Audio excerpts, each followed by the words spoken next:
जब हज़रत सज्जाद अलैहिस्सलाम, बीबी ज़ैनब सलामुल्लाह अलैहा, हज़रत इमाम हुसैन अलैहिस्सलाम का सर मुबारक और आले मुस्तफ़ा को दमश्क के बाजारों में से लेकर यजीद की दरबार तक पहुंचाया गया तो यजीद की बीवी ने उनके साथ बहुत हमदर्दी की। यजीद की बीवी असल में कौन थी, उसने बीबी ज़ैनब सलामुल्लाह अलैहा को क्या कहा था और यजीद की दरबार में जाकर सबके सामने यजीद को रुसवा क्यों किया था जबकि वो उसकी बीवी थी, ये पूरा वाक़या तफसील से मैं आपको इस वीडियो में बताऊंगा। एक रिवायत में है कि जिस वक्त कैदियों को दमश्क में लाया गया तो उस वक्त एक औरत यजीद की बीवी हिंद के पास आई और कहा कि ए हिंद, अभी अभी कुछ कैदी आए हैं, उन्हें देखकर दिल दहल उठता है, आओ वहीं चलते हैं। हिंद उठी, उसने उम्दा लिबास ज़ेरे तन किया और अपनी सरतापा चादर ओढ़ी और उस मकाम पर आई और उसने खादमा को हुक्म दिया कि कुर्सी लाई जाए। जब वो कुर्सी पर बैठ गई तो बीबी ज़ैनब सलामुल्लाह अलैहा की नज़र उस पर पड़ी। आपने गौर से उसकी तरफ देखा तो उसे पहचान लिया और अपनी बहन उम्मे कुलसूम से कहा, बहन क्या आप इस औरत को पहचानती हैं? बीबी उम्मे कुलसूम ने जवाब दिया कि नहीं, मैंने इसे नहीं पहचाना। बीबी ज़ैनब सलामुल्लाह अलैहा ने फरमाया, ये हमारी कनीज़ हिंद बिनते अब्दुल्ला है जो हमारे घर में कामकाज करती थी। बीबी ज़ैनब सलामुल्लाह अलैहा की बात सुनकर जनाब उम्मे कुलसूम ने अपना सर नीचे किया और बीबी ज़ैनब सलामुल्लाह अलैहा ने भी अपना सर झुका लिया ताकि हिंद उनकी तरफ मुतवज्जा ना हो, लेकिन हिंद उन दोनों बीबियों को गौर से देख रही थी। उसने आगे बढ़कर पूछा, आपने आपस में क्या गुफ्तगू की कि जिसके बाद पुरस्रार तौर पर और ख़ास अंदाज में अपना सर झुका लिया, क्या कोई ख़ास बात है? बीबी ज़ैनब सलामुल्लाह अलैहा ने कोई जवाब ना दिया और खामोश खड़ी रही।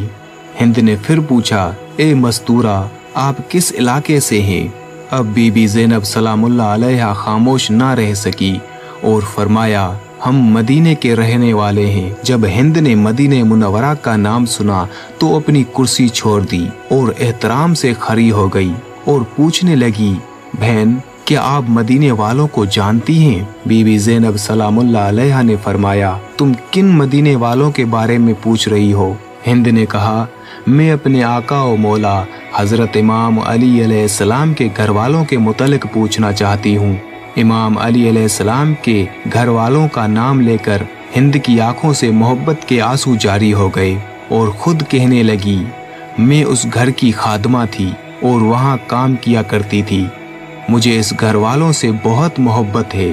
बीबी ज़ैनब सलामुल्लाह अलैहा ने पूछा, तो उस घर वालों के किन अफराद को जानती हो और किन के मुतल्लिक़ दरियाफ्त करना चाहती हो? हिंद ने कहा, इमाम अली अलैहिस्सलाम की औलाद का हाल मालूम करना चाहती हूँ। मैं आका हुसैन अलैहिस्सलाम और औलाद हुसैन अलैहिस्सलाम और इमाम अली अलैहिस्सलाम के पाकबाज बेटियों का हाल मालूम करना चाहती हूँ। ख़ास तौर पर मैं अपनी आकाज़ादियों ज़ैनब व कुलसूम की खैरियत मालूम करना चाहती हूँ और इसी तरह फ़ातिमा सलामुल्लाह अलैहा की दूसरी औलाद के मुतल्लिक़ मालूम करना चाहती हूँ। बीबी ज़ैनब सलामुल्लाह अलैहा ने हिंद की बात सुनकर अश्कबार आँखों के साथ जवाब दिया, तूने जो कुछ पूछा है मैं तफसील से तुझे बताती हूँ।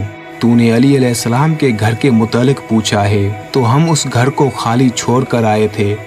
तुम हुसैन अलैहिस्सलाम के मुतालिक दरियाफ्त करना चाहती हो तो ये देखो, तुम्हारे आका इमाम हुसैन अलैहिस्सलाम का सर तुम्हारे शोहर यजीद के सामने रखा है। तूने औलाद अली अलैहिस्सलाम के मुतल्लिक़ दरियाफ्त किया है तो हम अबुल फजल अल अब्बास समेत सभी नौजवानों को करबला के तपते सहरा में बेगुस्लो कफन छोड़ आए हैं।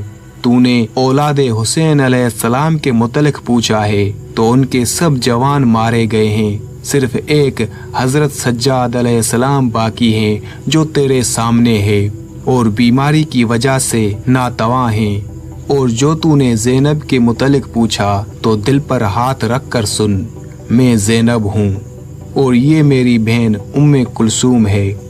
बीबी ज़ैनब सलामुल्लाह अलैहा का दर्द भरा जवाब सुनकर हिंद की चीख निकल गई और मुंह पीट कर कहने लगी, हाय मेरी आकाज़ादियों, ये क्या हो गया?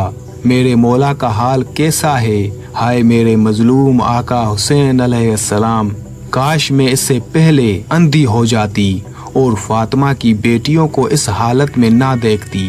रोते रोते हिंद बेकाबू हो गई और एक पत्थर उठाकर अपना सर पीटने लगी। इतनी जोर से सर पीटा कि उसका सारा बदन खून से लाल हो गया और वो गिरिया करके बेहोश हो गई। जब होश में आई तो बीबी ज़ैनब सलामुल्लाह अलैहा उसकी तरफ मुतवज्जो होकर फरमाने लगी, ए हिंद, तुम खरी हो जाओ और अब अपने घर चली जाओ, क्योंकि तुम्हारा शोहर यजीद बड़ा जालिम शख्स है, मुमकिन है कि तुम्हें आज़ार व अजियत पहुँचाए।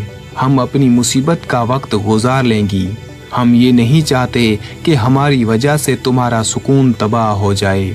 हिंद ने जवाब दिया, बाखुदा मुझे अपने आका और मौला इमाम हुसैन अलैहिस्सलाम से ज्यादा कोई चीज नहीं है। मेरी पूरी जिंदगी का सुकून खत्म हो चुका है और अब मैं अपनी जिंदगी के बाकी लम्हात इसी तरह रोते हुए गुजारूंगी। और ए मेरी आकाज़ादियों, मैं आपसे दरख्वास्त करती हूँ, आप सब मेरे घर आएं, वरना मैं भी आपके साथ यहीं बैठी रहूंगी और कतई अपने घर नहीं जाऊंगी। ये कहकर हिंद खड़ी हो गई और अपनी चादर उतारकर मुंह पीटती हुई सरबराहना यजीद के पास आ गई। यजीद उस वक्त बैरूनी मुल्क से आए हुए सुफरा के साथ बैठा हुआ था, तारफ में मुहफ था। हिंद ने यजीद से कहा, ए यजीद, क्या तूने हुक्म दिया है कि मेरे आकाज़ादे इमाम हुसैन अलैहिस्सलाम का सर नोके नेजा पर बुलंद किया जाए और दरवाजे पर लटका दिया जाए?